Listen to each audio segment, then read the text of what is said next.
We are live. Yo, yo, yo, yo. What's going on, everybody? It's the Quest Podcast here, back with another Friday with another great show. We'll go ahead and get these introductions out the way so we can get on to these topics. First off, we have the person I like to refer to as the Xbox philanthropist. It is Dark Optimus. Let them know what you're about, Dark. What's up, everybody? Glad to be here tonight. Got a few announcements later on in the show, so it's already starting. I love it. All right. We'll have a great show tonight.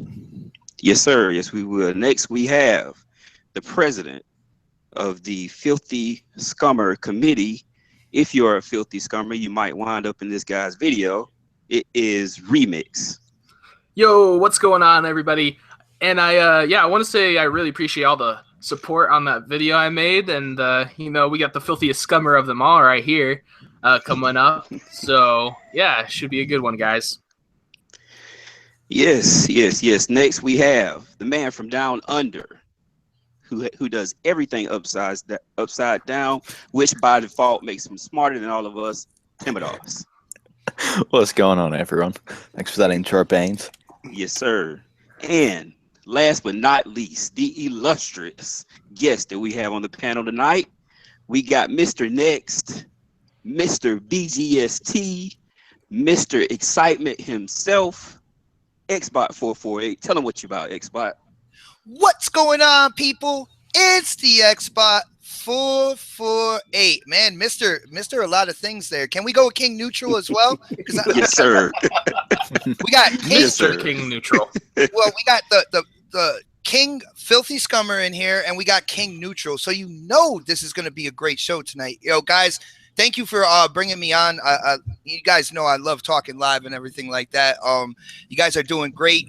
Just coming up with the show, and I can't wait to get into the topics with you. Definitely. Yeah, we definitely sure. appreciate you being here too, man. All right, first on the docket, we had well, let me back up. I did myself a disservice. I know, your right? host. Yeah, I know. Hold up. I'm your host, M. Baines 99. Like I said before, you've heard me say it before. Don't worry about following me. Play these games. Let's get into these topics. All right. It is the first on the docket today. We have Injustice 2 dropped a nice trailer. For me, myself, it's a fighting game. I'm not really into that genre, but I'm going to kick it to 448 to get his thoughts on it. Ooh, yo, dude. I was excited for Injustice, when they announced it and everything like that, and the whole armor pieces and upgrades and changing the way these DC comic book heroes look and stuff. But when I saw that trailer and seeing how, like, I love the whole Injustice kind of like theme where these characters with superpowers, because they have emotions like people and stuff like that. So if they stuff happens and they get upset and stuff like that. You had Superman with Lois dying and he just kind of flipped out. Now you have Batman kind of over surveying people and then kind of leaving his post. It's cool to see kind of like that human element of these characters, and then you get to play as them with that Mortal Kombat feel to it. I am absolutely hyped after that trailer. Definitely. Yeah, definitely, dude. I have to agree with you on that, Bot. That trailer, man, got me so freaking hyped for that game. I'm just like, I can't wait. I'm like, May can't get here fast enough, dude. How is it? How is it in relation to the first one? Where are they taking it? It looks like they're taking it more of a darker tone with this one, with Superman being more of an evil character. So it kind of reminds me of this Batman versus Superman movie where he kind of, Yeah, it definitely looks like the line between good and evil is blurred even more.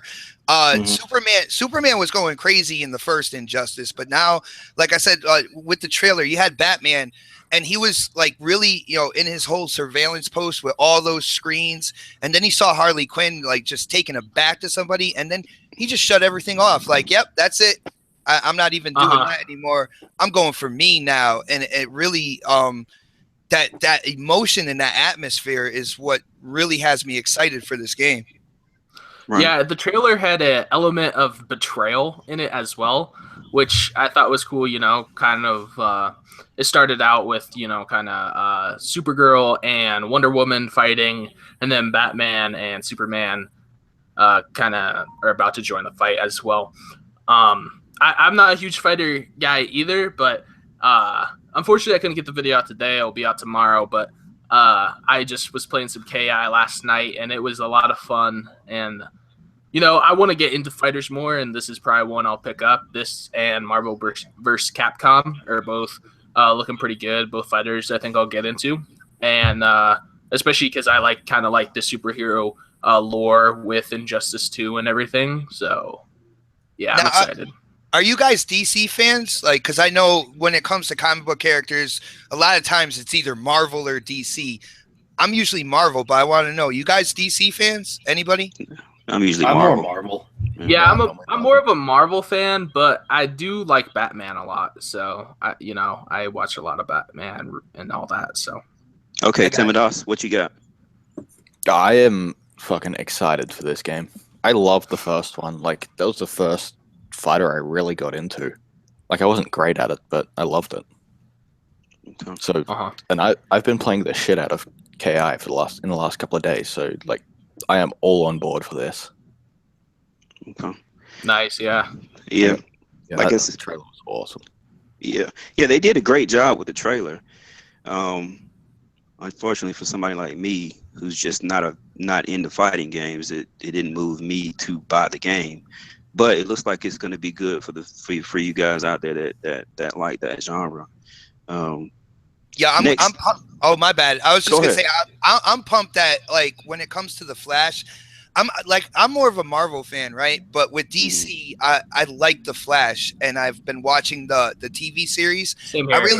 I really like how they interlace. Like, the Flash is gonna have a costume which is basically Zoom from the TV series. Nice. So for anybody who watched that dude is badass right there. Like, that's gonna be my first kind of like secondary costume that I want to get. But there seems to be a rejuvenation with DC, and a lot of it revolves around Injustice and was it NetherRealm Studios? Right. That it seems to be around them, and then the TV series. So it's good to see that Marvel has some type of competition, going forward as well. Yeah, they are doing a good job in interlacing those TV shows, especially with Flash showing up in Supergirl and vice versa. Flash showing up in the what's the other one? The Arrow. They do a good job with those shows, but I guess I'm still a Marvel guy. Yeah, Marvel to the end, man. Marvel's in my heart. Spider-Man, freaking, Thanos in terms of villains and stuff like that. But like that's how good these games are, though. Like, even Marvel fans are saying, you know what? That Injustice shit, I think I'm gonna pick that up. Like, that's how good this game is looking right now. So just imagine if Marvel actually did a game like that. Oh my goodness, insane, dude. It would be. It would be. Yeah. But I don't think Disney will let them do that. I was just thinking that. I was like, Disney, they're like, first of all, they'll never go like close to what like NetherRealm is doing, and NetherRealm even backed off because when it comes to Mortal Kombat fatalities and stuff like that, they get pretty nasty. And Injustice is not like that. It's really watered down that way. But yeah, Disney won't go near that shit. They're like, no, not at all. Yeah, I think a lot of that's been messed up too with them letting certain characters be in certain things. A lot of that's been, I don't know, it's just not as good as maybe it used to be coming from the comic books. I got you. Well, maybe like not for anything, but comic books are diminishing and stuff like that. You see Marvel, with their movies, it's kind of building up their comic book, consumer base as well. There's more people picking up Marvel comic books. So maybe with this Injustice thing, with DC trying to catch up in terms of movies as well with Marvel, maybe like the whole DC space and in terms of comic books, maybe they'll start selling more of those too, Yeah, they need to. Really need to. Yeah. All right. Well, next on the docket, we had a couple of articles out this week talking about the sales or lack thereof for the PS4 Pro. I want to kind of get you guys' thoughts as to why that may be going on, or whatever you have on that. I'm gonna start off with Remix first. Oh, okay. Well, I think the way they released it kind of, they didn't really hype it up all that much. They could have shown it off at E3, but they decided not to, and then kind of released that along with the Slim at similar times, as well as I don't think it's enough of a step for most people to invest the money to actually buy the console. And those are a couple of reasons why just kind of right off the bat, I don't think it's sold very well.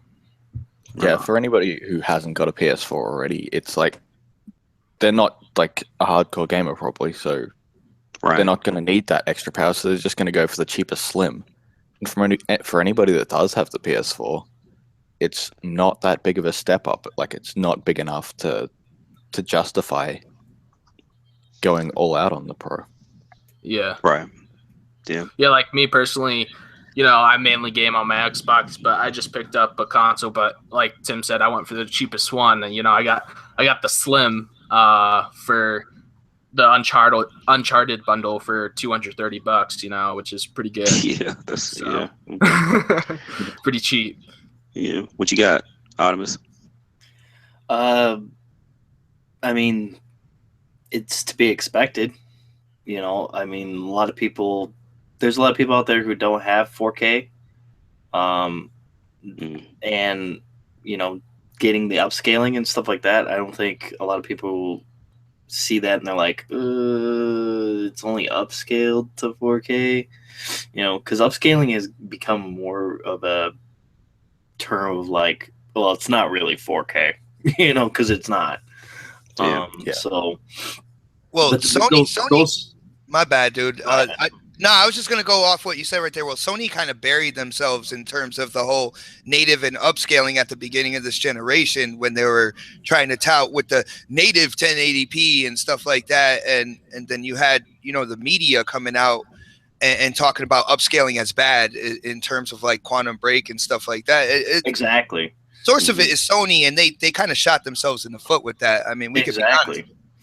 Yeah, they definitely did, and I mean they definitely shot themselves in the foot when they came out with the Pro, because I mean they had 3 different hardwares out at the same time. They had the VR, they had the Slim, and then they had the Pro. I mean, what's going to sell more? Probably the Slim, because it's cheaper and it's smaller, and the Pro doesn't do enough to warrant people to go out and buy it. Yeah. No, Dark. If I had an option between the 3 PS4s, which I know I do, but if I was actually in the market for a PS4, I would just go with the vanilla PS4 because, even with the Slim, you have that the optical out is gone. All right. So they're taking away like core features and stuff like that. With the Pro, it's not enough of a jump. You know what I'm saying? There's CPU bottlenecks in that hardware. Like the best one out of the 3 is actually the launch PS4. Yeah. And that's why I don't want to get rid of my launch PS4. Well, it's not really the launch PS4. It's actually the one that came right after it. But it's like quieter and stuff like that. And that's why I don't want to get rid of it. Because I'm like, what's the point? The Slim is actually cheaper than like the vanilla PS4, and I was trying to look for deals and stuff. But also another thing is there's been some reports, of how like the Pro like flamed up, or melted, and though it may be isolated events, I'm not really too sure on that. It doesn't really sound like isolated events, and obviously people, like when they heard the Galaxy S7, up randomly at times. Obviously people don't want anything like that to happen, so they're gonna stay away from it once they hear That's a great point, man. That's a great point, because like the bigger and bigger you get a crowd of consumers or a crowd of people, like they have a tendency just to go with that kind of like surface information or whatever's trending. And that whole Galaxy thing was trending. So if a lot of people saw those pictures of the PS4 with that burnt hole in the side, like their mind automatically went to the Galaxy. Definitely. That's a great point, man. Yeah. Because it was right around the same time. That was Yeah, well, for me, I have the console. I think it has an identity problem. They're not marketing it, and I think they're not doing it. They're not marketing it because they don't want to piss off the base. The base of 50 million owners of the PS4 they have right now. They don't want to piss off the base and say, hey, this is a more powerful system than the one you have. And just look at how they're doing the games. Even when it's multiplayer, when it's multiplayer type games, they don't want the PS4 Pro's audience to have an advantage over the PS4, the base audience. So I think that's one of their problems. The games aren't descriptive. You don't really know what you're getting from these games. Like you don't know if the visuals are upgraded. You don't know if it's just the frames per second that are upgraded. You don't know. So they really have they have a marketing problem. No doubt.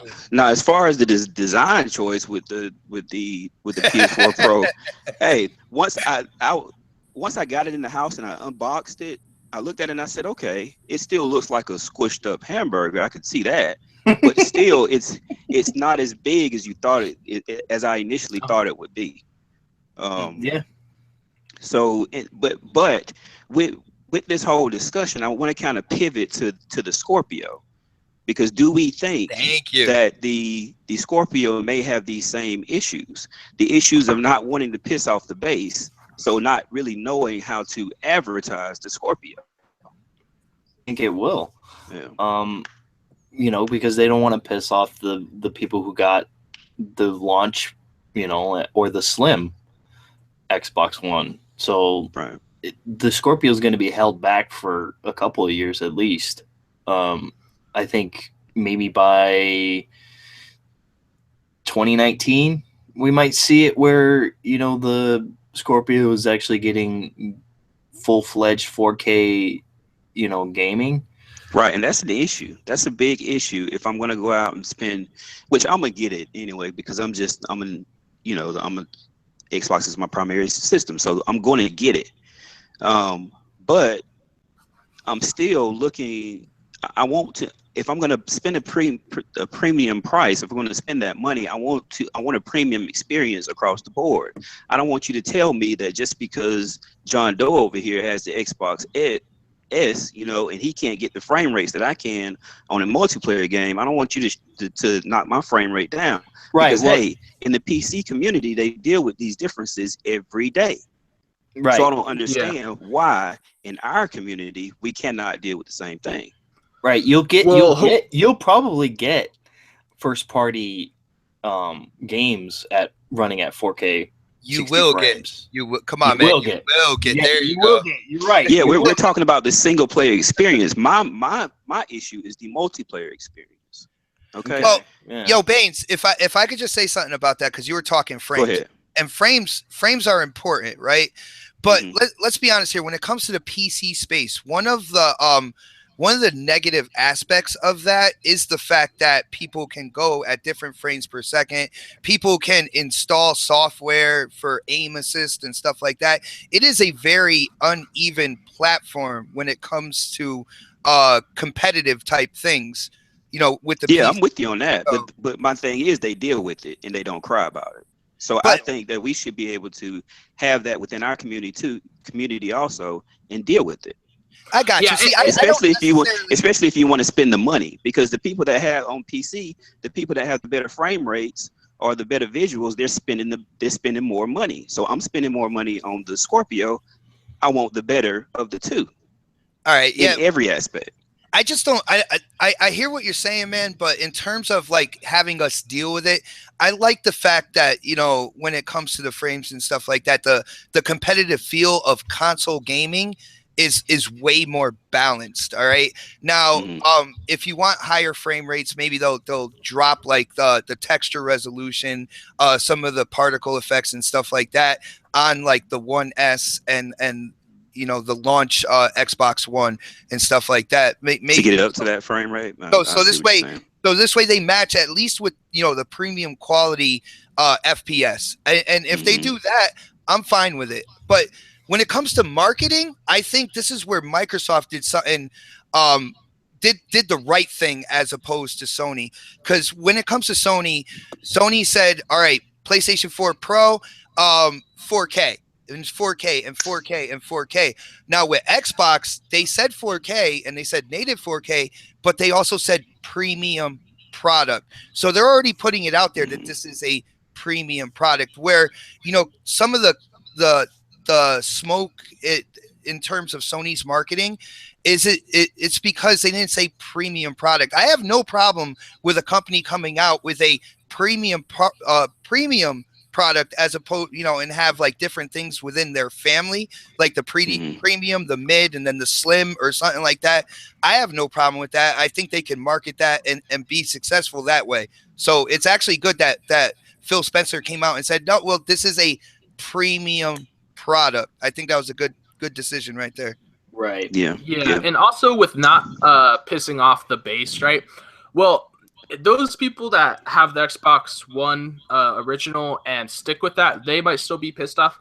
But the people that invested into the One S, they knowingly bought that. I mean, they still may be pissed off because people are irrational, but they knew about the Scorpio, and that was the whole point of telling people about the Scorpio, to not piss off the base, to not screw you over, not you buy one console and then feel like you need to buy this better one. You know, you could have saved your money and waited if that's what you wanted. So see, I don't think everybody knew that the Scorpio was coming out, because I saw a lot of people who were buying the Slim at Christmas time and during November, you know, during Black Friday. And I don't think all those people knew that the Scorpio was coming out. Everyone, as far as the hardcore, as far as us, we knew. We know. The casual don't know. Yeah, well, I'm talking about people tuned into E3 and stuff. But the people that are going to complain about this are the more vocal people in general, the more vocal people, and the people that did know or that do tune in, or more hardcore gamers. The casual people probably aren't really going to pay much attention, like, oh my god, my Xbox isn't 60 FPS, you know, like they don't pay attention to that crap. Care about that sort of stuff. Yeah. All right. Yeah. Tim, Oh, my bad. Yo, I want to hear Timma. Timmer.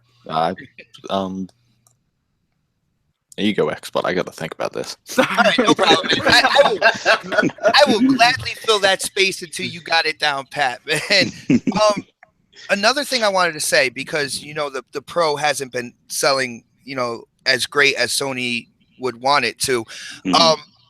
I think the Scorpio is going to do better, because even in these YouTube videos and stuff that people kind of look to, like before the hardware comes out, when you have, you know, people playing games on this new hardware, you are going to see a difference with the Scorpio. All right. Because it's not just about resolution and stuff. When you put in a game on the Scorpio, you're downloading the PC game, the PC assets, which is the higher texture resolutions, which means better textures, means better lighting, it means better shadows, it means an overall better looking game. And a lot of people are attracted to eye candy. I know I am to a certain extent. I love, like, gameplay and you know, steady frames and stuff like that are number one on my list, but that eye candy is kind of like that is kind of like that evil satisfaction, or, you know what I'm saying, that temptation right there. And I think Microsoft will be able to show that better, because they are actually making the graphics better. You see what I'm saying? Do you think that's going to appeal enough to the casual to go out and buy it? The one that just buy their system for Xbox, NBA, or what else? just these certain games, I don't know if The that's going to Scorpio get the isn't for that market though. right, It's for the right, yeah. hardcores. Mhm. That's Well, what the yeah. emphasis for the. There's I not going to don't- be there's not going to be any closing any type of gap with the Scorpio. Do we think that, or There's not or going to be no? what? Closing the gap? Let's talk about closing the gap Yeah, between the sales gap. how many PlayStations there are out there Yeah, versus the audience. No, Because- it won't close the gap. I mean, it's going to be neck and neck. I can tell you that definitely. For a little while, it might eventually close the gap, but I mean, we don't know what's really going into because Scorpio yet. I mean, another tag to that point is the multiplats are what's king right now. And once you get a couple of years of these multiplats far outperforming on the Xbox Scorpio, I think it could start to close that gap. Yeah, after a while, it'll definitely start closing the gap. Yeah, I hear that's there's the this plan. whole there's this whole thing in the background of the gaming industry right now. There's a lot of developers that are now looking towards Xbox and Scorpio in terms of multiplats as like the lead platform. And then there's still developers that are looking at PlayStation and the PS4 as their lead platform. There's like a platform war going on behind closed doors right now. yeah. And that's where Sony and Microsoft are focusing right now, because they do know, when it comes down to it, exclusives sell consoles, right? But the multiplats, they come out so frequently and stuff like that they are a backbone in the console industry. And to be that lead platform, the one that the multiplat is made on first, and then it goes off and they develop it for the other consoles, that's huge for a company in this generation. Yeah, So so you hopefully some basically- good things will come out of this little platform war. Hopefully it'll benefit us as the gamers. So you basically have a war between power and install base. Yeah. Because Scorpio will have the power, but PlayStation will have the install base. Yeah, when it So- comes down to consoles in homes, and I've said this time and time again, the consoles are there so this way the companies can make money off the software. So the more people that have the hardware, the more the more chance it is for the software to get sold in crazy numbers and stuff like that. But if the console that sold the most is the one that wins the quote unquote war, then how come people aren't saying about the last generation how the Wii just destroyed everything? Because people bought the hardware and then they didn't buy the software after that. You know what I'm saying? But did we have a lot of the multiplats? They It had did. quite a They few had now. they had Call of Duty and stuff like that, and those didn't. Yeah, sell, they of had course. Call of Duty Black Ops without any like actual textures or it was Because I can tell you without any myself, It was We wireframe. I can tell you, my parents had a Wii. My sister, these are not gamers. They had a Wii, and they only bought it for those, interactive type games. That's it. But see, And that it's Wii a was social bought up a console. lot just for We- that reason. Well, the it Wii- also came with a game too. Yeah, but I'm not. It didn't come with. What I'm talking about is the heavy multiplats that the other systems thrive off of. The Wii, people Didn't didn't have buy the Wii for that. People bought No. the Wii for the interaction, for the for the moats and the bowling and all that. Yeah. It's like a little like a little party console or Exactly. something to mess around with in your dorm with some friends or whatever the case may be. Yeah, the Wii was a phenomenon. I mean, you probably won't have anything like that for a while. But see, that's what I'm saying. Like, that's where I'm trying to say that the most hardware out there in the world doesn't necessarily mean that you quote unquote won the war. You know what I'm saying? Yeah. To me, the 360 was the gem of last generation, and a lot of it had to deal with, in the beginning of the generation, it had a lot of exclusives. All right, PlayStation did theirs more towards the end of the generation, but when it came to the multi-plats, the third-party developers were going to 360 because it was easier to develop there. It was easier to get the game up and running. And then they would go over to Sony and be like, all right, let's get a crack at this cell processor. What the hell is going on over here? That's where 360 actually won last generation, because it's not about the number of hardware out there. Yeah, it's the software. Yeah. For sure. Yeah. Anything else to add, Timodos? Yeah, like as you've been saying, like the main thing to getting that success in the console is the first thing you got to win over is the developers. Like if they're not developing for your console, you've got nothing. Right.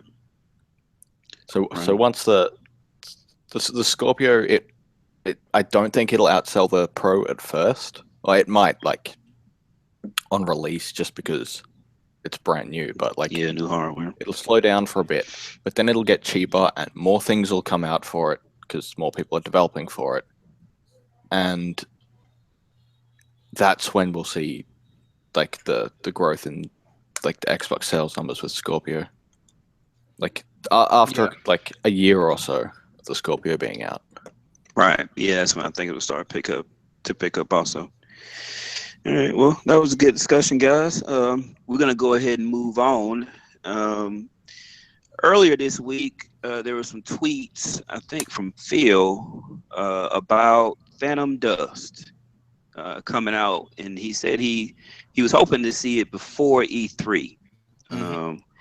I want to know you guys' thoughts on Phantom Dust. You like the game? You care about the game? What do you think the remaster is going to entail? I'm going to start off with Timodos for this one. Until the other day, I didn't even know it was a remaster.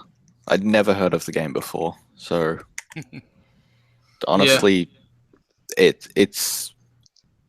I have no idea what the game's about, so. Yeah, there's like no excitement for it for me at all. I think it's just trying to get some more games out for the Xbox.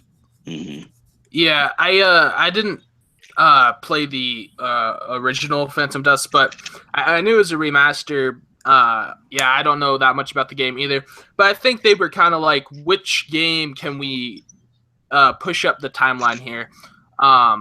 Obviously, Scalebound was just canceled, and this won't replace that in any way. But, it's kind of like at least there's a game kind of near that time period that hopefully that Scalebound was supposed to come out and everything.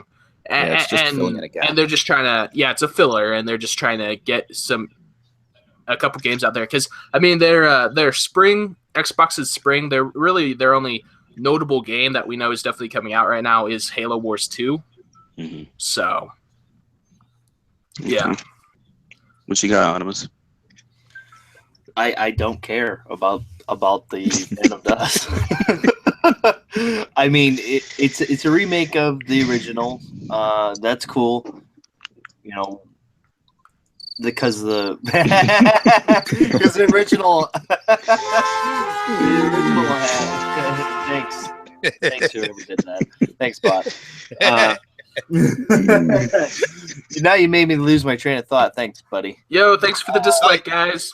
Yeah, I was saying you guys are making it, man. I know, man. Got a couple dislikes. It's probably because you're here, bot. Because who the fuck likes it? I'm surprised you didn't get more. To be honest with you, man. Hey, bot, what you think about it?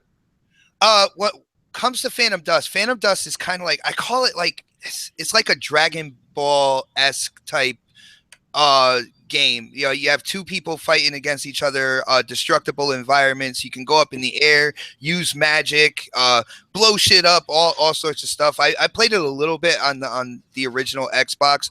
It was pretty cool.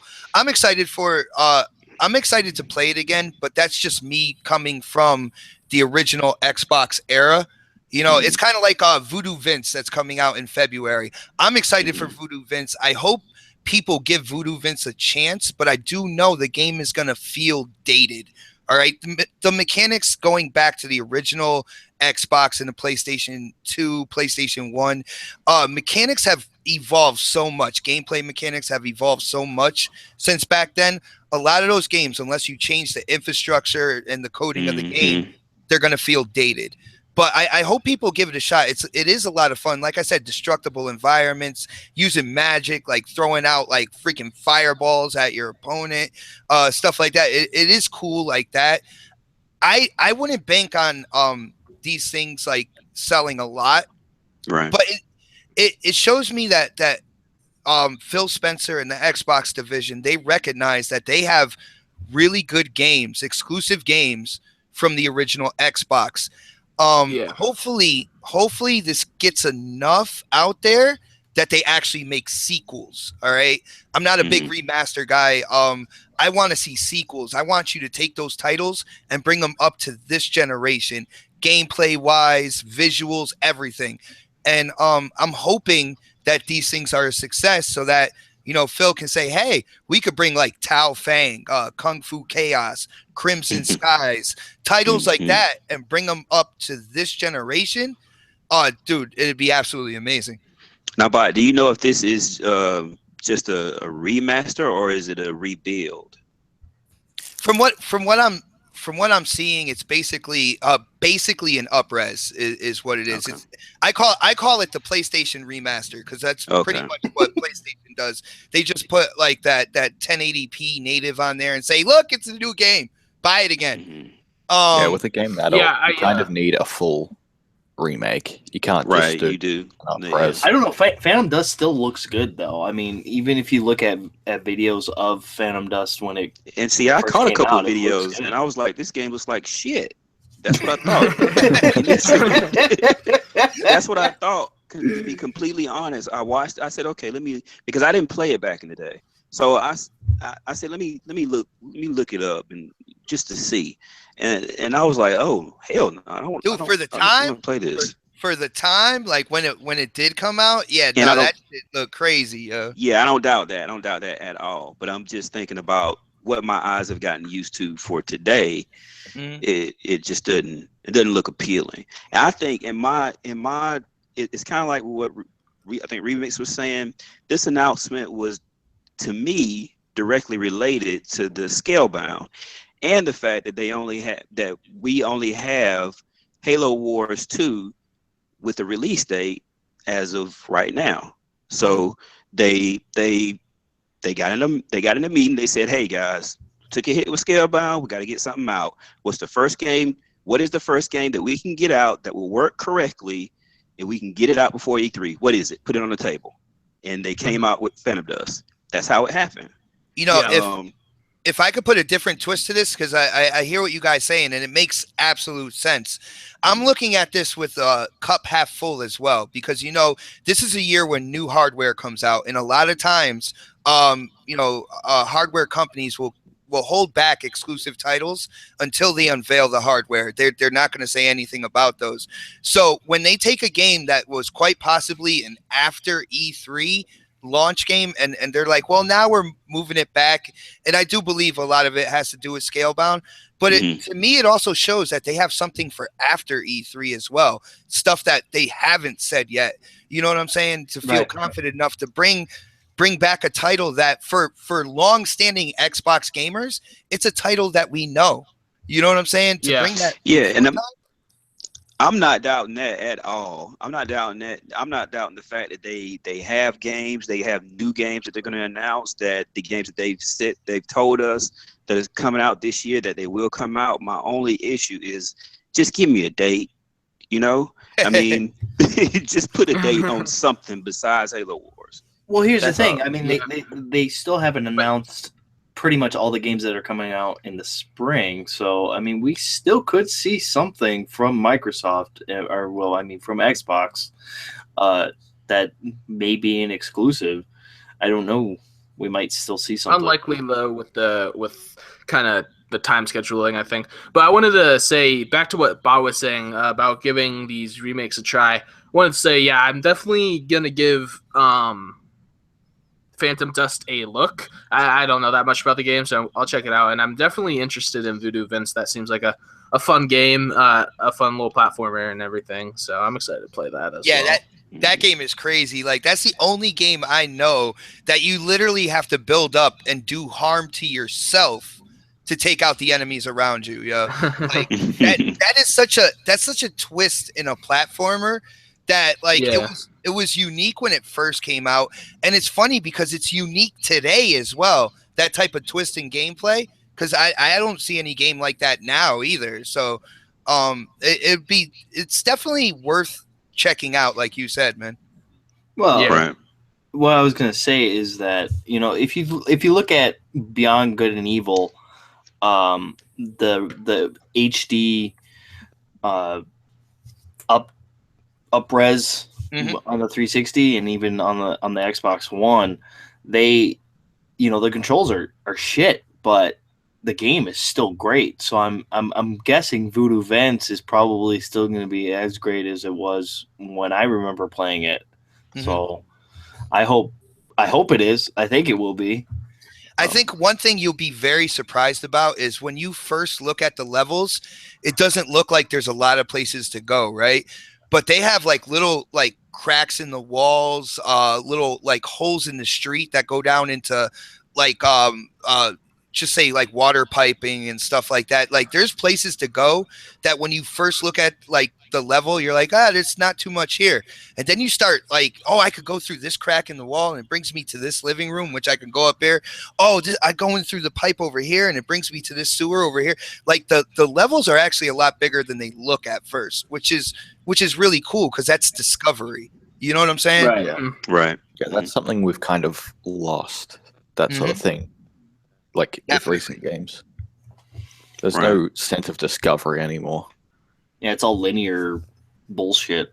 Yeah. It's either linear or completely open world. They haven't mastered the balance of the in between, and I think Voodoo Vince is a title that actually does that. So damn. Yeah, I'll definitely be checking it out. Yeah, I'll give each of them a look-see, but I don't know if I'll go as far as purchasing. We'll see. Man, fuck Phantom Dust, dude. No, I'm just playing. I guess hey, we'll have everybody, to see. welcome to Dark Optimus's last time on Quest Podcast. I'm just kidding. Yeah. Oh man, Dark, you are the same in a party chat as you are live on YouTube, dude. I know. All these OG Xbox remakes are giving me hope that I'll see Brute Force remade. Ooh. If that's the case, like I said, I really feel kind of like what they did with Lost Odyssey when they made that free. They wanted to see how many people were actually into like the JRPGs and stuff like that. How many people went in and grabbed that game when it was free. I think they're doing the same thing with these kind of like up-res versions of Voodoo Vince and Phantom Dust. So for anybody out there wishing for Xbox to bring those titles back, the Crimson Skies, the Tao Feng was one of my favorite fighters on the original Xbox. I don't know if you guys know about it, but man, it was one of the first fighting games where you actually saw the damage on the character as you're beating them up. Like you could break their arm, you could break their leg, they bruised up, everything like that, and that's on the OG Xbox. So that's something I would like to see again. So if you're interested in that, definitely give these remasters a shot, because Microsoft and Xbox, they're always watching. They're taking in feedback, they're taking in like what everybody's buying, what they're playing, how they're playing it, and stuff like that. So yeah, definitely check them out. Sure. Yep. All right. Let's get a move on here. Next, we got Sea of Thieves. We know the alpha has just what was the second round? Yeah. Hold on. That needs a applause. Hold on. My bad. Yeah. So, what was the alpha? What, this week or the past week? When they think they let 5,000 people in? Yeah, they just sent an in? email out saying like the one alpha ended a little while ago, but they just sent an email out inviting people for like the second round of the alpha. Okay. Well, just want to know what your thoughts are about the game. What do you think it is? Do we think it's coming out?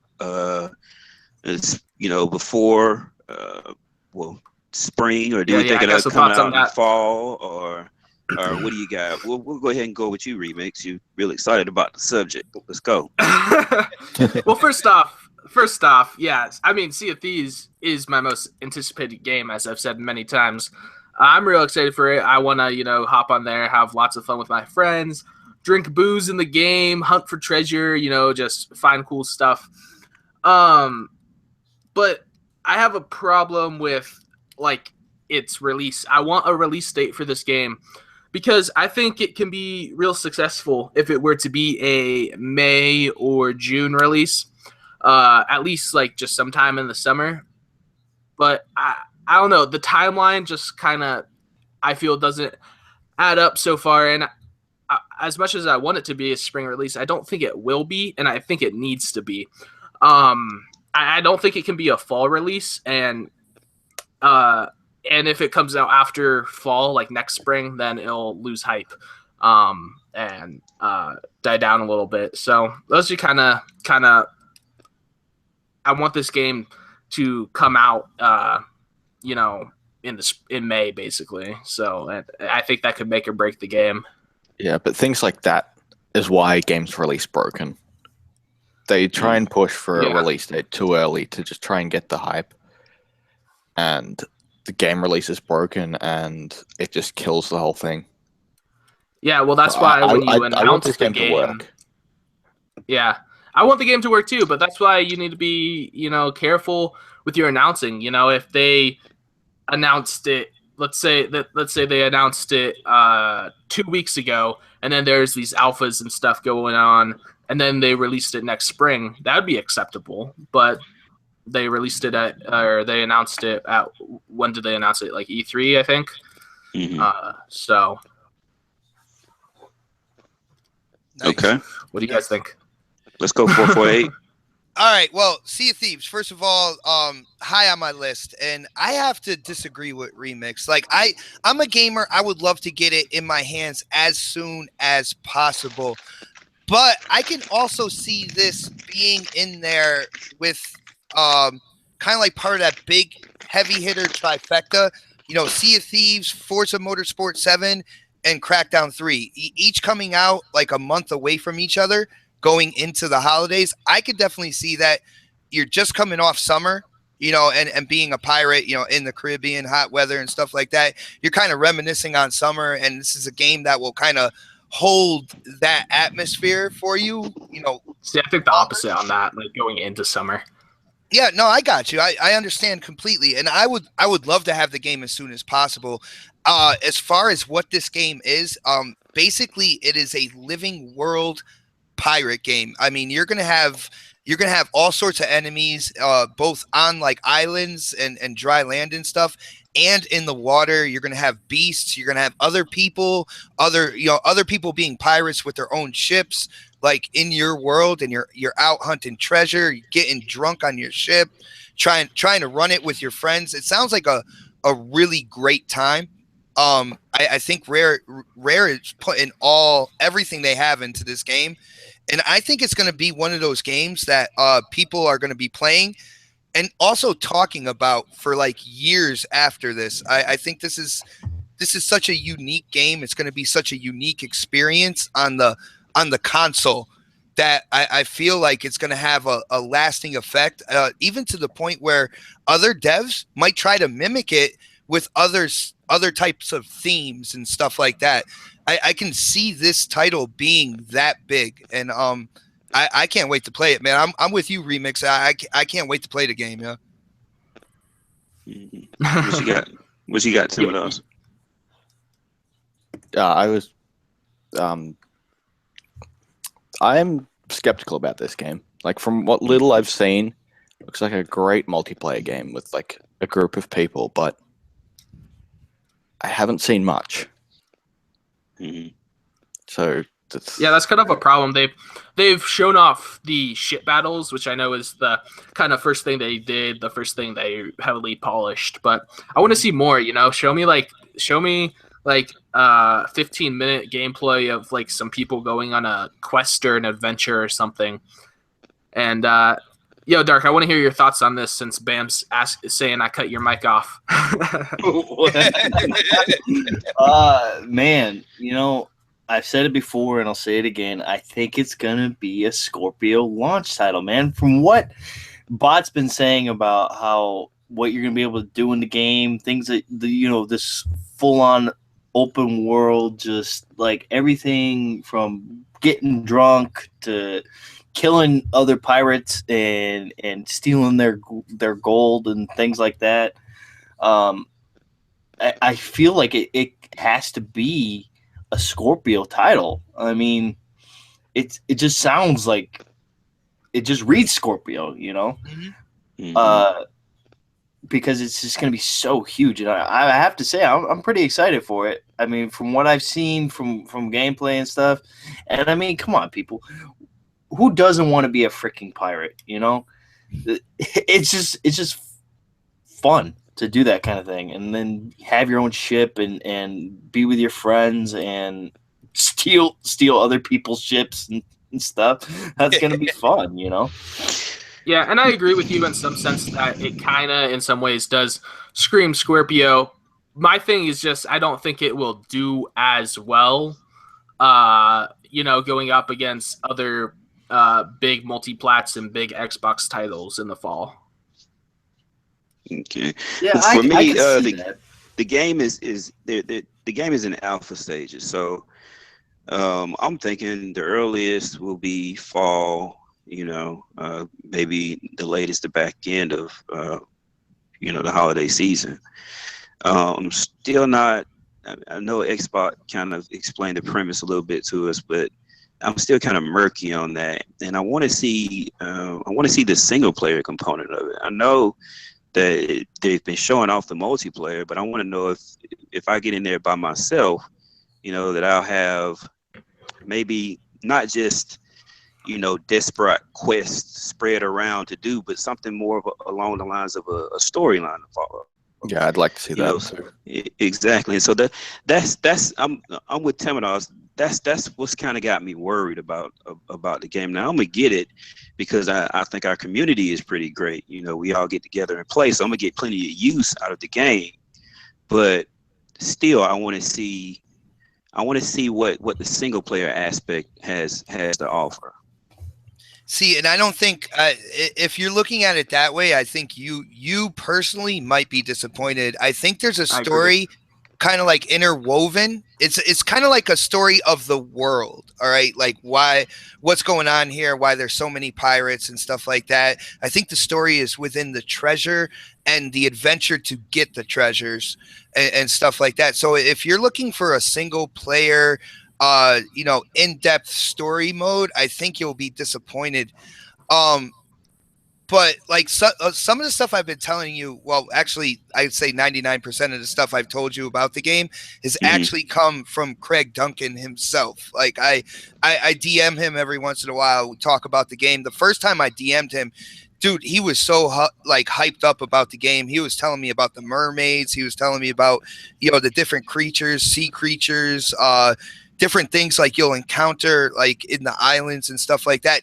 He got me pumped for the game. Like I was like, open world pirate is cool. But then when he started saying how alive the world is going to be, that's when I was like, all right, just take my money. Here, just take my money. Yeah, I think it's kind of a tell your own story is what they want you to do with your friend. The treasures, the big treasures in the map. And the cool thing about it being this multiplayer aspect is there could be more treasures. Like they can update it over time. You know what I'm saying? But I believe like the big treasures have a story to them. Like how like you would watch a pirate movie and they're going for this treasure. Yeah, exactly. And I think that's the backbone, the story backbone to Sea of Thieves is the legends of the treasures that you're going for. And in that aspect, I'm actually excited. Today's day and age, when it comes to games, we scream for innovation, right? There's not too many games out there that are really innovating. I mean, what people got excited for Titanfall because all of a sudden you could run up the sides of walls and stuff like that. But like this is an innovation like on steroids to me. This is something that could possibly like create its own genre of games on a console. And I like that. I want to see the industry move forward. I want to see brand new experiences, stuff that I never thought I would see on a console. And I think we're going to get that with Sea of Thieves, man. I think it's gonna be. I think it's gonna be the console's first like big MMO RPG type of game. Does anybody else think that?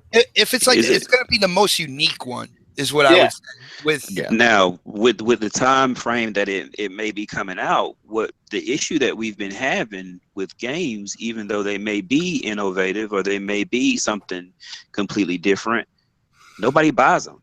So they get overshadowed. So coming out with it more than likely coming out in the fall, and you have the Scorpio coming out during that time frame, then this game might get crapped on, to be honest with you. Baines, check this out though. With this generation, there has been a huge rise in content creators. We even have a streamaholic or a gameplayaholic over here with Remix, right? He's forever capturing gameplay and stuff like that.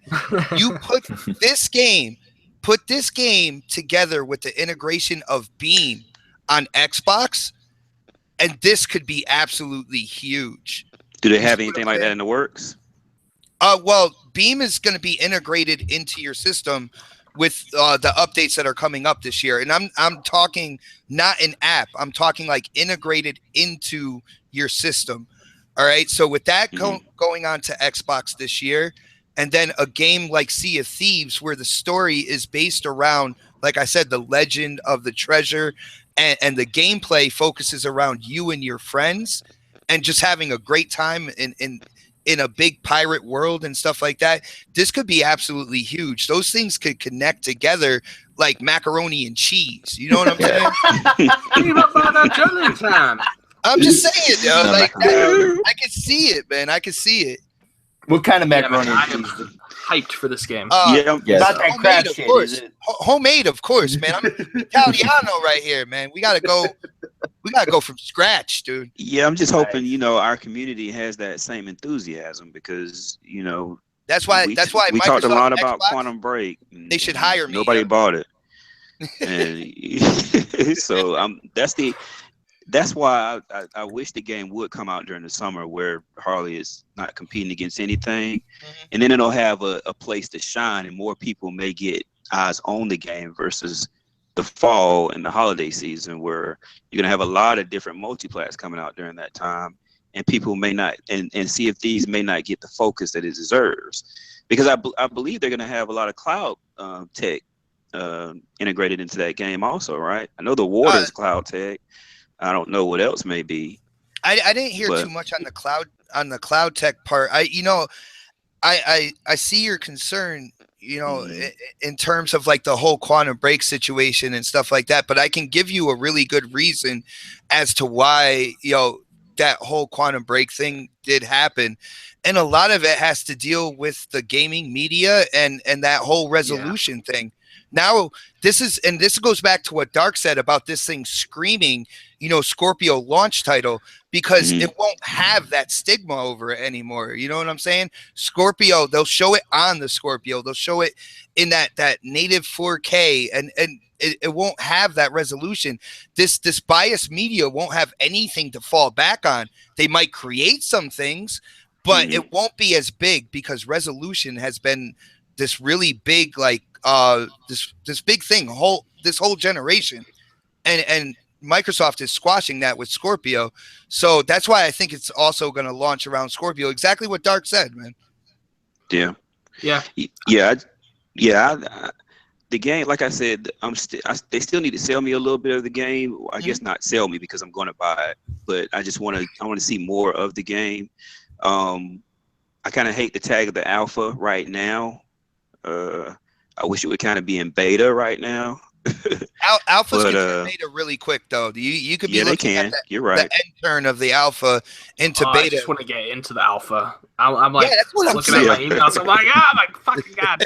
Well, I mean, if you don't get into the alpha, then you'll definitely probably get into the beta, which I'm pretty sure they'll have an open beta. So down for that, because they'll need to test it. So down. Yeah. Hey, I like want that to game. Fun. I want to hang him from his. Yo, Feet. come I'm bring it. making Bring bucks. it, Doug. I will feed you to the sharks. I swear. I'll kick you with my peg leg. Yo, Bob, Make Bob, somebody I'm gonna walk make you the walk plank. the plank. But first, Mhm. you and I, we can chop up Dark into some chum for the sharks. All right. Yeah, jump for the sharks, and then we'll drink together for a while, and then I'll gladly, I'll gladly walk the plank after that, man. No problem. Yeah. Sounds like a plan. We're gonna drink for a little while, but later on, I'm gonna slit your throat, just so you know. Y'all crazy. Anyway, All right. We Sea of Thieves. We're all looking forward to it. Let's move on. We got Resident Evil 7. Some good news from Microsoft coming down the pike. It was the first, I think it's the first third-party company that's picking up the Play Anywhere for the Xbox, Windows, and Xbox and platform. So I want to get you guys' thoughts on this. I'm gonna start off with Dark on this. Dude, this is huge for Microsoft and Xbox because I mean this having an established franchise do what it's doing with the Play Anywhere, being able to play on your PC, being able to play on your Xbox, that's huge, man. I don't have any reason to use the PC version of it, but I'm definitely, I probably won't even pick it up on the Xbox One either because I'm not really into the Resident Evil type of games. I know that's probably blasphemy, but I just have no reason to pick it up. But it is a huge leap for Microsoft and for Xbox. Yeah, I've seen a lot of people that were like on the fence about this game, and once they announced that, they're like, "This is an instant buy." Yeah, I think it's like influenced a lot it's of people. definitely a good thing for it. I'm personally not really interested in Resident Evil 7. I just don't. I'm not really into scary games and stuff. But I'll probably check out Fox's stream because that should be pretty hilarious whenever she does that. So. What you got, 448? Dude, I haven't been big on the more recent Resident Evils. I was big on the classics, the 1, 2, 3 and whatnot. In terms of this deal, this game, being made on the UWP, it is a great first step for third-party developers. If you notice what Capcom's doing with Resident Evil 7, Sony gave them money to develop a VR experience for the PS4. So they had the PS4 and their peripheral covered there. You look over at what Xbox has to offer, and they have the Windows 10 platform, which has, you could get the game either on the PC through the Windows Store or on your console. And they took advantage of that as well, which is going to open the door more for other third-party developers to do the same. And then the bonus, the cherry on top is for people who really do like Resident Evil, for people who do get into this game, if you're getting a Scorpio, the first day you get the Scorpio, since it's made as a universal Windows app, the game will just upscale to your hardware. And you'll get the best resolution, textures, everything like that when you get your Scorpio as well. So it's a really good move, and I hope Ubisoft, EA, and other third-party developers take advantage of this. Yeah, and that's what I think too. It's a big draw for those other. You just needed one third-party developer to jump on. Mm-hmm. And then you may need another one, but then after that they'll start coming in droves, and that's good for the platform. If you're buying it in one place, but you're getting a code for it in another place. And me myself down the line, I'll build me a PC down the line somewhere, right? So I'll automatically have Quantum Break. I'll automatically have Gears 4. I automatically have Resident Evil 7 when I purchase it on the Xbox. I'll have those games ready for my PC. I think that's a big draw just for the platform in general. Mm-hmm. It's a good thing for Microsoft. No doubt. And for people who don't have like a gaming rig or anything like that, put this together with what AMD is doing with their chipsets, how they're making their chips with so much like higher performance but at a lower cost. So like when these laptops and these PCs come out like in the future, they're going to be higher performance and at a lower cost as well. So if you already have this game on a console and you go out and you get a new laptop, there's actually a better chance that right out of the box, your laptop is going to be able to play this game, and you'll automatically have it. So that's good for like future proofing and stuff like that. And Microsoft is really good at looking ahead. Sometimes they look too far ahead, but I think they hit the nail on the head with this. And like I said, I hope more third-party developers take advantage of this. No, I think like a lot of these things, like they may seem small at the moment. Like not many people are actually going to take use of the Play Anywhere feature at the moment. Right. But like all these small things, they're just like pieces of the puzzle, and like there's so many of them like happening at the moment that it's just setting up like Scorpio for success. Like all of all this Play Anywhere stuff, all of those games are going to be like great for Scorpio and ready for it. And as soon as you get it, you're going to have a catalog of games that will run at like the max on whatever Scorpio can run at that. Yeah. Yeah, Sure. they're building up a good base for the console. That's for sure, especially with UWP. That's for sure. But just speaking more about the console, we know that an update is coming out. Now with the update, I know you're supposed to have some UI changes. I think the speeds are supposed to get faster. I don't know if they're making the download speeds faster also. Well, they already did that. Yeah, I know they did that once, but I don't know if they were going to increase it again. I might be pulling a K Mega here, but did Remix say what he wanted to say about Resident Evil? Yeah, I threw a little input on there. Okay. I love how he Sorry, used K Mega. K Mega was like, "You didn't introduce Foos last week." I was like, "Hell yeah, I did." Oh goodness. So what do we think about the update? Is anybody here in the preview program? Has anybody heard anything? I'm in the preview program, and I just got a message like 10 minutes before we started the podcast to say that I was going to be among the first to get the new update. So I'm excited. Let's do this. Okay. Nice. Do we know what all it entails? I know the UI changes. What else we're getting? There's not a great deal of details, but like what we've got at the moment is there'll be like a quick way to get to all your recent like games and apps from the sidebar. Okay. And go to the store and all that. There's going to be more recording options from the sidebar as well. So you'll be able to like rather than I have a picture of it on my phone. Yeah, I've got the picture. Yeah, we have the picture. Yes.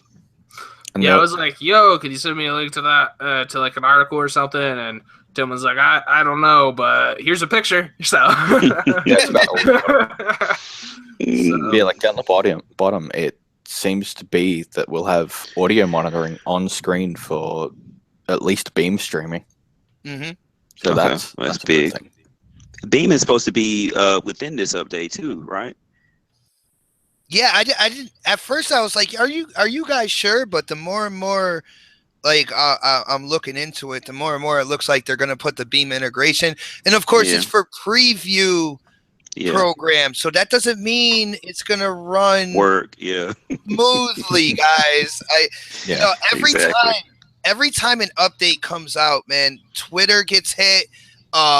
Just like all over the place. People are like, "Well, this doesn't work. This update is shit." And I'm like, "Yeah, of course it's shit because we are the ones there to help make it better." Yeah, you're in the preview program. You're testing it and making it better. Exactly. Making it work. Yeah, people aren't looking. They're not looking at the term preview. It's a preview, folks. They're Come looking on at now. the term getting updates, Getting things early. Getting Yeah. shit first. You know, Getting shit first. yeah, That's what getting it is. shit first. Yeah. Yeah, So- I think a lot of that happened when the backwards compatibility was only for the preview program, and a lot of people wanted to get into it just for that, and didn't realize that there'd be a lot of issues that would come with it. Yeah. Right.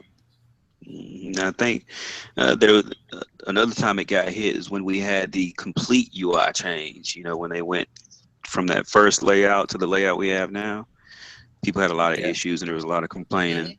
So yeah, people just got to realize, man, it's a preview. To me, I feel honored that they let me into the program. I want to try out the new stuff. That's just how I am. Did you get the message? Are you going to be one of the first to get this the whole guide button change and everything like that, man? I haven't gotten a message yet. What's going on, maybe Phil? Mikey Did you- Barr, what's going on, man? Let this guy hit in. me up. Come on, give me the update. I'm in the preview program. I'm here. Please give it to me. I want it. Yeah, but if you're in the Don't give preview in program, if you have any problems, make sure you report that stuff. Yeah. Yeah, exactly. Yeah, that's what it's for. That's what the app is for. You can go in right there, report the problem, all that good stuff. You know, they're going to have surveys. They're going to ask you how it started up, everything. Like, do the surveys, do the quests, give them as much feedback as possible. So that's why I like being a part of the preview program, because you could give the feedback, and then when it goes out to the public, I think they're targeting April for it to go out to the public. I believe. April. Mm-hmm. Okay. So this way, when it does go out to everybody else, it goes out to all your friends, family, stuff like that. It's as smooth as possible, and you had a part in that. So definitely give that feedback. Yeah. Exactly. Can you still get into the preview program, or do you have to be like Anybody can get into it now. Yeah, anybody You don't except get Dark invited Optimus. Okay. For some All right. reason, that's all I needed to know. Okay. Yeah. 'Cause he's a fucking asshole. So Yeah, because Dang. the insider program now. And just for that, Baines doesn't deserve to get. I get put in this. Come on, man. yeah, finally someone else is getting blamed for actions. Although this time it was caused by me. So. no, remix. I think you're at the source of a lot, man. It's just it might pass people by sometimes. I don't know. I could be wrong, but He says one little thing and then it just triggers me, and I'm just like, God damn it. Nah, like I said before, I'm always getting blamed for Optimus's shit. So, well, Snaps can't even tell the difference between you and Optimus in a party chat. So I know. I don't that was understand. part of my video. All right. Let's get back to it. I'm gonna throw out several topics. I just want y'all to, chime in on what you got to say. If you have anything to say, we got Fire Emblem coming out for the Nintendo Switch. We have Neo with the beta, and that's the Neo. I guess that's how you say it. Neo with the beta. Well, not a beta, but demos coming out. I think I'll check that tomorrow. Out. And the game is supposed to be over 70 hours. You also have they said for the Switch that there will be Netflix will be there at launch. I know there was some people or a contingent of people that were saying that it may not be at launch and it may come afterwards. And last but not least, we have the For Honor beta that's starting on the 26th. So and don't forget the topic first beta. Well, don't forget about the Fire Emblem mobile game that's coming out called Fire Emblem Heroes. Yeah, I was going to mention that mobile game looks pretty dope. Yes. Definitely down to play that. As for the betas, I just signed up for both those before the show. I'm definitely hyped for the For Honor beta. I wish I could have gotten into like the alpha they had a ways back. I want to check out this game because it's definitely a game that's like on my watch list. I want it to pick it up. It interests me a lot, but I would like to get some gameplay into it before I make a decision. Yeah, hopefully For Honor is a good one. Like it seems it might be really good, or it might fall into the Evolve category of really good for a couple of games. About it from people that have played it, so Yeah. So Yeah, I got into the But alpha. Then we had good things about Evolve too. So I got yeah, into the well, alpha. I I tried enjoyed the it. Evolve beta, and the Evolve beta was so broken. I got into like 1 or 2 games and like got kicked from them. The beta was so broken. I said, if the beta is this broken, fuck the game, basically, because it just pissed me off. I fucking sat there for like 4 hours trying to play the game, and I couldn't. So, but anyway. Well, that's what you get for being a filthy scummer. yeah, For Honor. Yeah, I'm not on the list. Dude, you created the list. You're like number 0, man. Yeah. Yeah. Yeah, I'm definitely trying to get back into that For Honor beta. I played the alpha. It was okay. I want to go for the beta just to see if my interests change. I'm definitely looking forward to trying out Neho for that demo. Because like I said, they said it's supposed to be 70 hours worth of gameplay in that. So Yeah, I'm interested in that as well. yeah, Yeah, I'm definitely interested in that. You I know, might is it stream just the Neo is it demo just over me? the Is it weekend. just me, or do people like couple Neo and Nier like together a lot? They're like, oh yeah, Yeah. Nier and Neo. Yo, not for They do. anything, but from what I've seen from Neo looks like 10 times better than anything Nier comes close to. Like I look at that. I look at Neo as like a samurai version of Ninja Gaiden. That's what I get from it. I've Yeah. heard it's like a ninja version of Dark Souls. Oh, okay. Mm. All right. So Yeah, they're different. They're just different. I don't know. I feel like they're different games. Like they're trying to achieve something a little bit differently. So, Mhm. but they guys, people do definitely group them together. Yeah, I guys, think it's because their names are similar. yeah. Must be the alphabetical thing or something. But when it comes to For Honor, guys, go ahead, test that out for me. Not for anything. I'm just not really into that game right now. Like if I do pick it up, it'll be at a later date when the price is dropped and stuff like that. I just don't know what it doesn't capture me the way it captures a lot of people I talk to. So guys, test it out for me. Yo, let me know how good it is, how bad it is.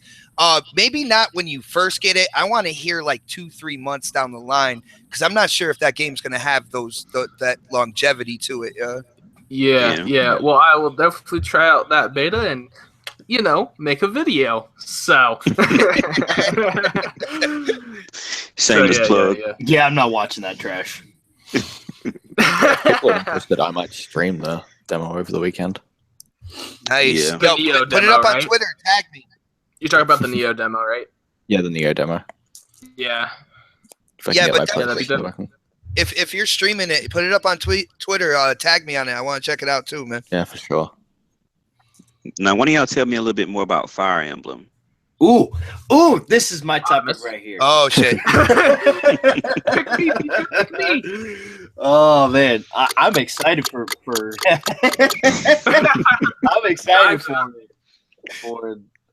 Fire Emblem Heroes. I mean, I know it's coming to Android first, but it will probably come to iPhone.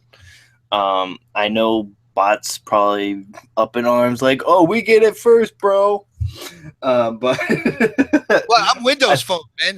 you Windows Phone, you don't get You ain't even shit. get it. We don't get shit. But guess what? We have a better functioning phone than any of you get guys out. out there when it comes to core What? function. Whatever. All right, we don't have an app store, but my phone works.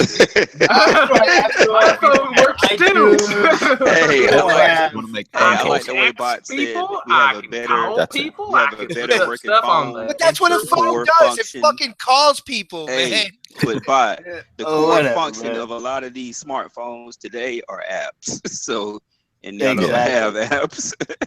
But getting back to Fire Emblem, Fire Emblem Heroes looks really good. I mean, being able to pick characters from the other series in that franchise is pretty awesome. Hopefully they bring back Ike. He's probably my favorite character in that whole entire franchise. I'm absolutely excited for that. I think the way that they came across it as it being these smaller levels to fit on mobile, but it's still being a bigger game. is pretty cool. And then for Fire Emblem on the Switch, we really don't know much about it. We only know that it's coming in 2018. But it seems like it'll probably be this full-fledged Fire Emblem game, which we haven't had since 2008. Yeah. So what's I'm kind of pretty like excited the for both of those. gameplay? What's kind of like the gameplay and That's what I want to know. you know, about. like story or like kind of Well, give us some background. The gameplay is each Fire Emblem has a different story. So you're gonna it's like Final Fantasy. You're gonna have different stories and stuff. And with the gameplay, it's a tactical. It's similar to the original type of Final Fantasies, where it's more tactical, and you have to think about what you. So it's like turn-based, or like it's turn-based. Like, are you on like a? It's turn-based, but you really have to strategize. You really have to strategize what your opponent's gonna do, and I like that kind of game because it's difficult at the same time. Yeah. Well, I definitely like it that's kind of pretty much what the phone game is as well. I definitely like that's a kind of like mobile game that I would definitely play to pass some time by. So I in the strategic sense, so. Yeah, well, that Fire Emblem and if you don't still play it every now and then. Yeah. If you don't like the turn-based type of games, but if you like Dynasty Warriors or anything like that, they are having a Fire Emblem Warriors. So that'll be pretty interesting to see what they do with that. Hopefully they bring back characters that are from the franchise in that as well. Yeah. They seem to be doing quite a bit same with people, same people who made Hyrule Warriors is doing this one too, so it should be pretty decent game, and that'll be on the Switch as well. Did you just say Hyrule Warriors was a decent game? Ow, man! You just gave my aneurysm an aneurysm, dude. You must not be an Dynasty Warriors, type of person. I like 99 Nights. I thought 99 Nights and 99 were awesome. Yeah, but to speak on For Honor, I don't care. It's whatever to me. Moves along. It was cool. Like, I just questioned him, and then he agreed. So that's he's like, I don't give a shit what you gotta say, bud. Anyway, it's For Honor. Exactly. I'm going straight to For Honor, dude. I don't care. Yeah, it doesn't interest me. I'm not really big on the whole always being online aspect that it's doing. I don't like that. Well, it's a multiplayer, but its single player isn't always online, is it? It has a single player. I think it's always online. Period. Yeah, it's always online. Period. Which I don't understand why. Does anybody know why? No, but I don't think. Well, I don't know for sure because they haven't released that much about the story. They've really only showed the multiplayer aspect of the game. But I don't think there would be any like where you can like meet up or anything. I feel I get like more of a linear story sense, but it might be always online, but I don't think it necessarily integrates that with like the more story mode, But to speak on the Niho demo, I'm definitely downloading that, dude. I'm excited for that. I absolutely, as I said on the earlier podcast, I think it was episode 1. I said that I like the Japanese samurai culture, so I'm absolutely ecstatic for that. Even though I'm not a huge Dark Souls fan, I'm definitely pretty excited to see what they do. If it's I'm sure it's going to be challenging because they base it off of Dark Souls, so I'm still kind of hesitant on it because I'm not huge on Dark Souls. Because you're a pleb. You just got to get good. Hey, shut up, Tim. Games are hard for people. Hashtag get good. Yeah. Games are hard for you. What about you, Timidos. Yeah, He spoke I'll a be little picking bit. up the. Yeah, I've been speaking throughout the thing, but yeah, I'll be picking up the Neo demo. Looks Yeah. interesting. Said he might stream it. Yeah. Yeah, what about For Honor though? For Honor, it looks interesting, but I am skeptical about it. Just Yeah, because, I didn't it like the looks- button mapping of it. yeah, it looks Yo- like it could be a game that might get boring after a couple of matches or so. I hope it doesn't, but Yeah. Yo, Bot, did you get your input on that? On these betas and crap? What happened? Did you get your input on these betas and crap? Pretty much. I mean, the only thing I was gonna say about Fire Emblem is like, what is this like for titles in Fire Emblem? It's like title 56, 57, and 58 coming. Something like that. I knew that was coming. Yeah. It really, Something like that. you know, because they don't go by the numbers, so you Dude, don't really know. Fire Emblem, back in the GameCube era, it almost went down the drain. Yeah. The one for the GameCube had to sell at least 250,000 copies for them to keep going. So, I mean, when it comes to franchises that have been around for so long, it's good to see that, you know, the cult following is getting excited and stuff like that.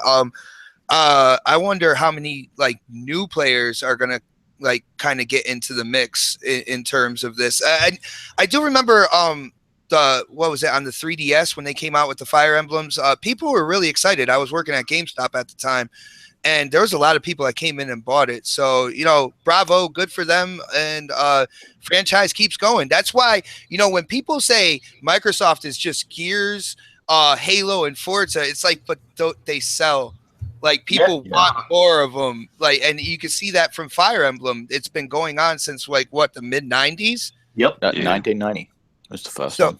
yeah, so like it's obvious that if people like the franchise and people keep buying the games, why the hell would you stop making them? You know what I'm saying?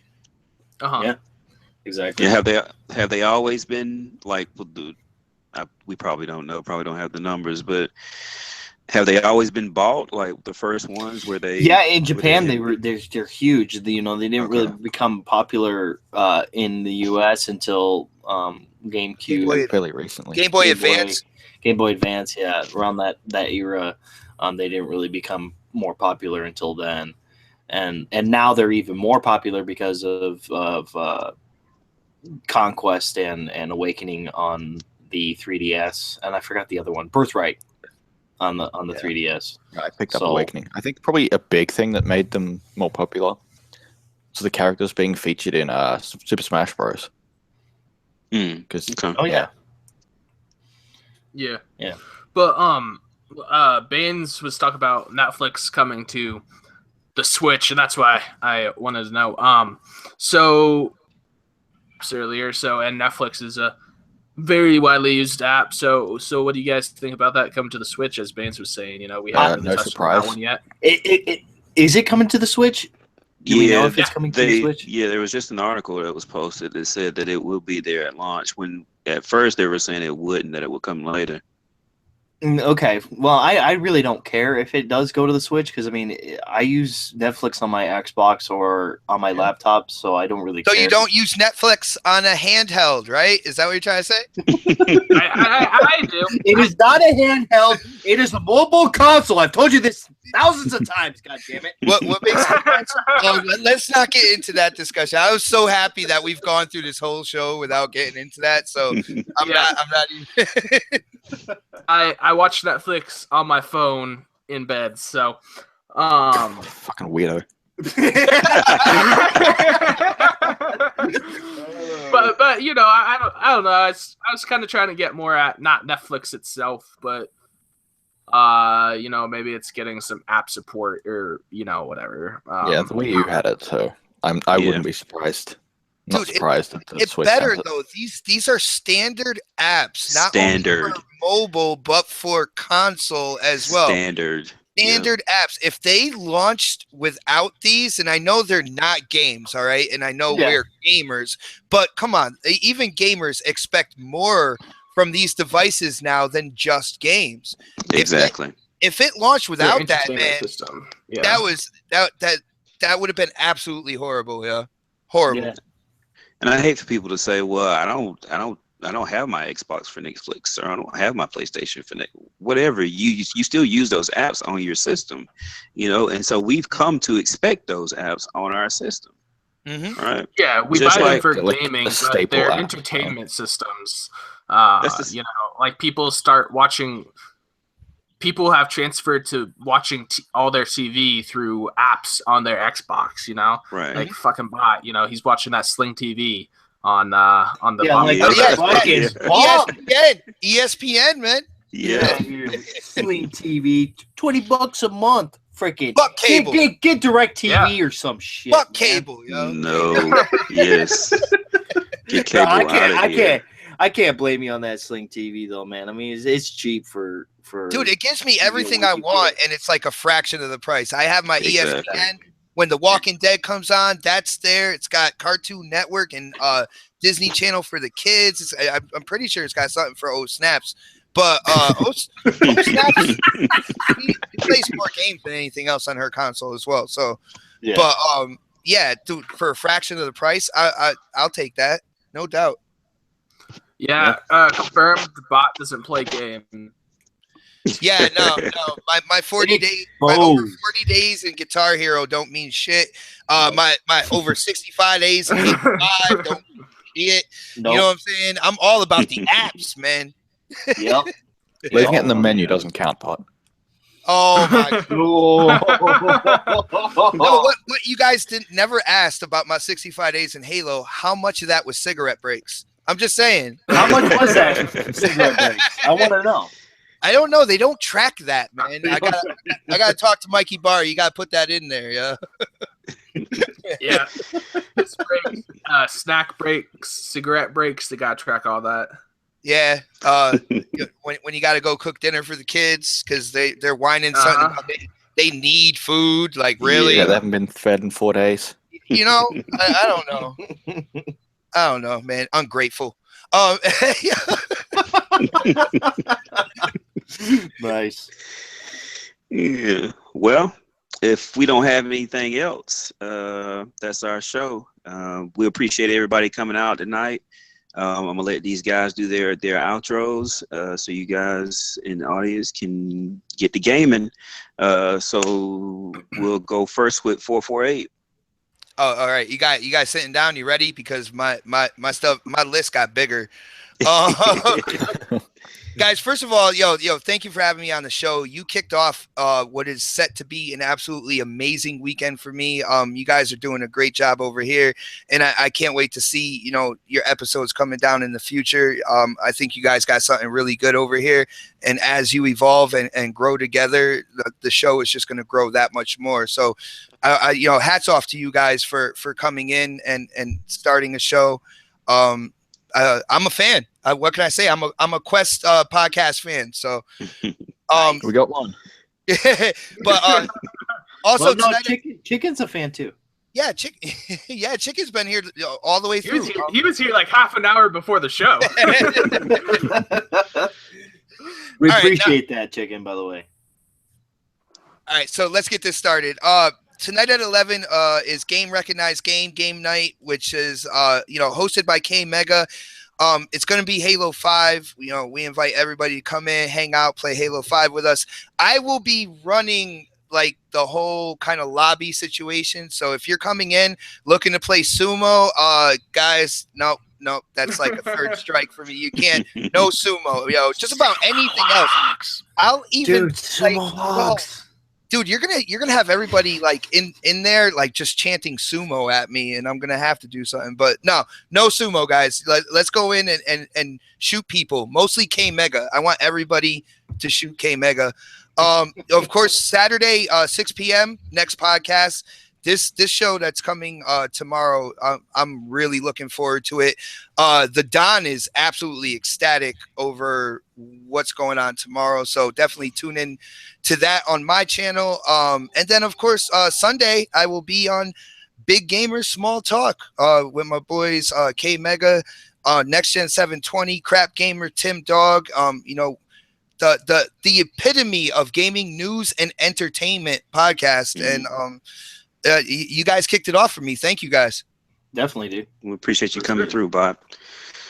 All right, Artemis. All right, everybody. I'm Dark Optimus.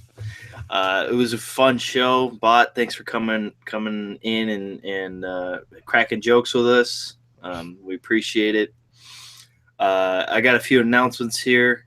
I will be starting a YouTube channel this weekend, so stay tuned for that. I'll be sure to I dislike all your. I didn't do it last weekend because I was sick and I didn't want to start off a new channel while I'm sick. So don't worry if I ever get sick again. I still will be putting out videos no matter what. Yeah, dude, you sounded like B. Arthur on testosterone or something, man. So hopefully check that out. And you guys can follow me on Twitter at Dark Optimus, and you can add me on Xbox Live at Dark Optimus as well. And have a good night, everybody. Thanks, Bot. It was me, man. I don't know. All right, Tim Dawes. Yeah, thanks for everyone for coming out and checking out our podcast, even though it's pretty shit. Thanks for making it a little bit better, making it a polished turd instead of just a turd. You can find me on Twitter at Timidos and Xbox at the same thing. And find me here pretty much every week. It works. Remix. Yeah. Hit me up on Twitter at Remix Essence, as well as hit me up on Xbox. I'm always, around to play games. I'm hopping into everyone's parties, crashing them, talking shit. It's always good times. So always feel free to hit me up over there, as well as check out my YouTube channel, Remix Essence as well. And, I got a lot of great feedback on my last video, Top 10 Filthy Scummers. So check that video out. Can't wait to bring you guys some more content in the future. That video was trash. I should have never won. All right, I want to say Fight me for it. A big thanks to XBot 448 for coming on the show. That was real big, man. We appreciate it. Made the show way better than it would have been without you. So I want to say I really appreciate that. I gotta say, I just want to say I love Tim Dawes' marketing for the show. I think it's spot on, and when you set the bar really low, like everything just looks like that much better afterwards. It's cream after that, right? Yeah, good job.